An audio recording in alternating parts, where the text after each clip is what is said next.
Hello everyone, welcome to अड्डा 24/7। एक नई सीरीज स्टार्ट कर रहे हैं हम और उस सीरीज का नाम है strategy with your favourite teacher.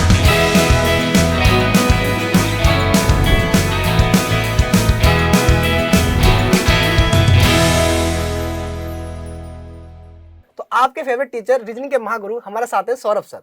तो बेसिकली आज जो क्वेश्चन हम लोग जिस बात पर चर्चा करने वाले हैं वो चर्चा है IBPS AFO यानी कि जो एसओ का एग्जाम होता है उसको कैसे हैंडल करें।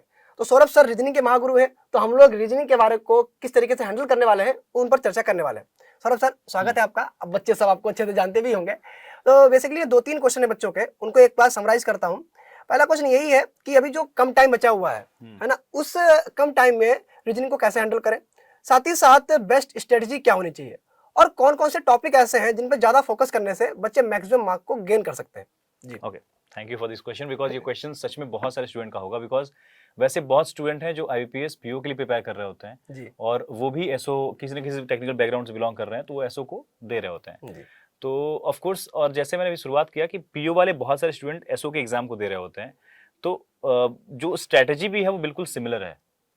बस ये है कि कट ऑफ जो है जितना हम PO के एग्जाम में एक्सपेक्ट करते हैं उससे थोड़ा कम जाया करता है। हाँ तो ये चीज़ बच्चों को ध्यान में रखनी चाहिए। और स्ट्रैटेजी के मामले में बोलूँगा तो जो सिटिंग और पजल है, बिकॉज इसका जो प्रिपरेशन का जर्नी होगा वो ऐसा है कि बेसिक्स, मुझे लगता है कि बहुत सारे बच्चों के पास आइडिया होगा कि बेसिक असली में क्या है इसका। जी जी वो प्रिपरेशन में थोड़ा बहुत वो इनइक्वालिटीज सिलोजिज्म जानते होंगे। हाँ तो जो बेसिक सिलोजिज्म है या बेसिक मिसलेनियस टॉपिक है, उनके बेसिक सवाल थोड़े कम देखने मिलते हैं यहाँ पे। जो वैल्यू होगा वो 50% of the value will be out of this sitting and puzzles. जी तो स्टूडेंट्स को बस ये कहना होगा कि आप सिटिंग, अरेंजमेंट, पजल्स, DS और LR, उसके बाद मशीन इनपुट, मतलब इंपॉर्टेंस कैसे देना है आपको अपने प्रिपरेशन में कि सिटिंग, अरेंजमेंट, पजल्स को सबसे अधिक इंपॉर्टेंस। आप ये एक्सपेक्ट कर सकते हैं कि 50 क्वेश्चन 25 आपके पास यहाँ से मिलेंगे।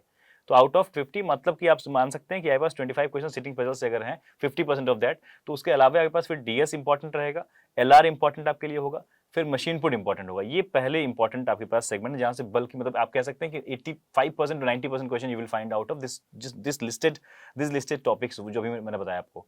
उसके बाद आपके पास आते हैं इनइक्वालिटीज के कोडेड वर्जन या फिर सिंपल, कुछ भी पूछ सकता है वो आपसे। सिलोजिज्म का कोडेड या फिर सिंपल रिवर्स कुछ भी पूछ सकता है वो आपसे। ब्लड रिलेशन का कोडेड वर्जन पूछ सकता है आपसे वो। उसके अलावा अल्फा न्यूमेरिक सीरीज में वो रिजल्टेंट बेस्ड क्वेश्चन पूछ सकता है आपसे।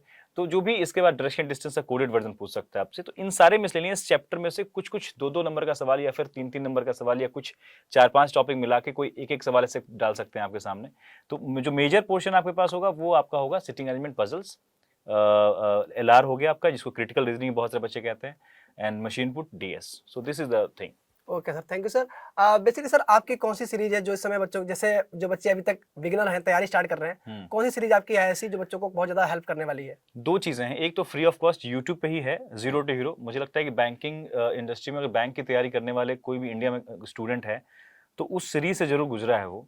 जीरो टू हीरो सीरीज आप सभी स्टूडेंट का चहीता है। वो लगभग 9-10 मिलियन उसका अकेले हो चुका है उस पूरे सीरीज का। और वो एक फ्री ऑफ कॉस्ट है जहाँ से बेसिक्स बिल्कुल ABCD ऑफ द टॉपिक आप सीखते हुए आगे बढ़ेंगे। और लिटरली आपको ये मशीन इनपुट भी वहाँ नजर आएगा, आपको LR भी नजर आ जाएगा। LR वहाँ पे नहीं होगा साथ, बिकॉज जो प्री और थोड़ा सा मेंस का टच था। और जब जैसे मैं LR की बात करता हूँ तो आपके बैंक के हमारे एप्लीकेशन पे, 24/7 के एप्लीकेशन पे आपको नजर आता है वहाँ पे रैंकर्स बैच करके, जहाँ पे आप LR और जो मेंस वाले सेगमेंट है खासतौर पे उनको आप बहुत स्ट्रॉन्ग कर सकते हैं, एक्स्ट्रा एडवांस लेवल पे लेके जा सकते हैं। जैसे सिटिंग, अरेंजमेंट, पजल की बात मैंने करी है कि 50% of the question out of this 2 topic we expect. तो जब ये 2 टॉपिक की बात करें जहाँ वेरिएबल्स ऐड हो जाते हैं, तो ये 2 टॉपिक आपके जो होंगे वो रैंकर्स बैच में या फिर कुछ ऐसे टॉपिक यूट्यूब पे मिल जाएंगे आपको। तो मैं दोनों ही चीजें में बोलूंगा। ठीक है सर। लास्ट क्वेश्चन मेरा ये है कि जो अभी कम टाइम बचा हुआ है, इसमें बच्चों को बेसिक्स क्लियर करने का टाइम है या फिर वो डायरेक्ट मॉक लगाएं? नहीं, ये आज के ज़माने में कंपटीशन बहुत अच्छा है। तो बहुत सारे सूडो कॉन्सेप्ट होता है बच्चों के मन में कि हम अगर डायरेक्टली मॉक लगाएंगे तो हो जाएगा। ऐसा कुछ नहीं होता, क्योंकि आप जो नॉर्मल थॉट रखते हो वो नॉर्मल थॉट लगभग सभी के पास है। वो सब सोच रहे हैं कि हाँ मॉक, तो उससे आपको भिन्न चलना पड़ेगा। और भिन्न चलने का मतलब होता है पोटेंशियली आपको थोड़ा स्ट्रांग रहना पड़ेगा।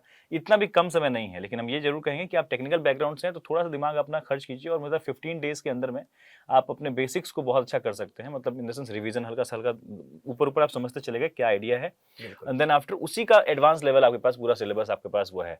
तो मेरे हिसाब से अगर एक बच्चा शुरू करता है तो 2 महीने के अंदर, 1.5 महीने के अंदर कर सकता है वो प्रैक्टिस अगर करता है तो। ये सीरीज मैंने स्टार्ट की है ये जिसमें कि आपको हर एक सेगमेंट के बारे में जो आपके फेवरेट टीचर्स हैं उनसे मुलाकात करवाएंगे।